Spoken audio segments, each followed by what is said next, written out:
Lately, I've been talking to a lot of students in my programs who really like logic games and want to take the LSAT before games are removed after the June LSAT. This makes a lot of sense to me that those who like logic games are aiming for the June test, because if you didn't like logic games, why wouldn't you wait to take the LSAT in August after they remove the games section? So if you're taking the LSAT in June, this means you probably don't love logical reasoning, or at least not as much as you like games. So if you're taking the test in June, it makes sense to focus on the section you don't like, such as logical reasoning, rather than procrastinating on this weak area by doing more of what you do like, such as games. My advice to you in this position is stop focusing on games just because you like it more, and instead focus on what you really need to be working on, like logical reasoning and reading comp. And I'm sure someone out there is feeling called out right now, like, how did he know that was me? So if that's you, drop a comment right now to let me know, and we can start giving you some accountability to help you focus on what you really need to be working on. So at this point, we've established that if you're taking the LSAT in June, you probably want to focus on logical reasoning instead, because you need the work there more than you need it in games. Of course, maybe you need help in reading comp also, in which case, same deal. Now, the thing is, if you're taking the LSAT in August or later, the importance of logical reasoning is doubled because they're replacing the logic game section with a second scored logical reasoning section. This means logical reasoning is going to be 2/3 of the test, so any gains you make there will be automatically doubled across the two sections. Of course, at LSAT Unplugged, inside our programs, we're still covering logic games in our live classes, but we're also giving additional classes on logical reasoning for those who want to give this section more focus, just because it's a weak area or because reasoning is going to be doubled starting with the August test. So if you're interested in finding out more, you can check out the links below the video to book a call with me and my team. We'd be glad to help you out.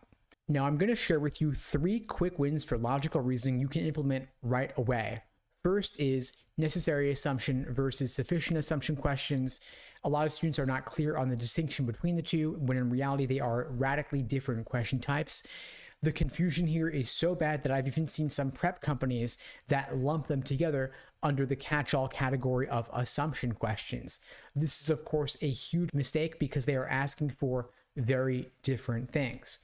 Same goes, by the way, for the catch-all category of inference questions. There are some important distinctions within this question type. We have must be true versus most strongly supported questions that are very different in nature.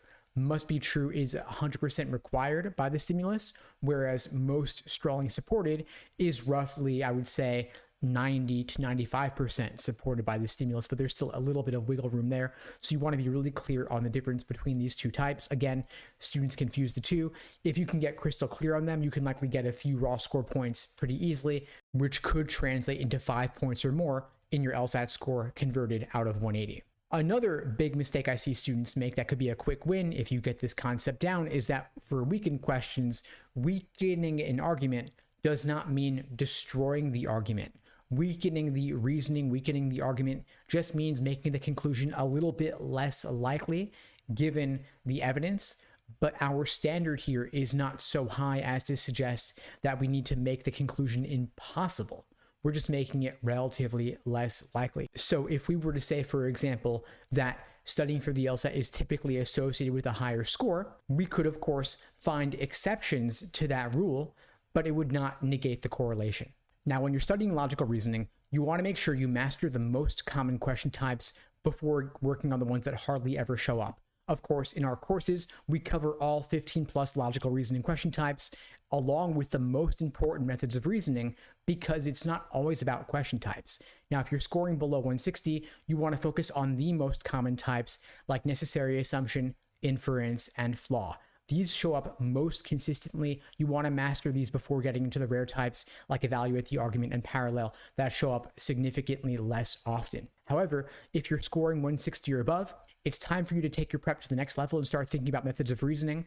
At that point, reach out to book a call with me and my team. We'd be glad to help you out. You're also going to want to make sure that you're crystal clear on the methods of reasoning that will likely show up more as the LSAT changes and they remove the game section, like numbers versus percentages, absolute versus relative, and formal logic stimuli.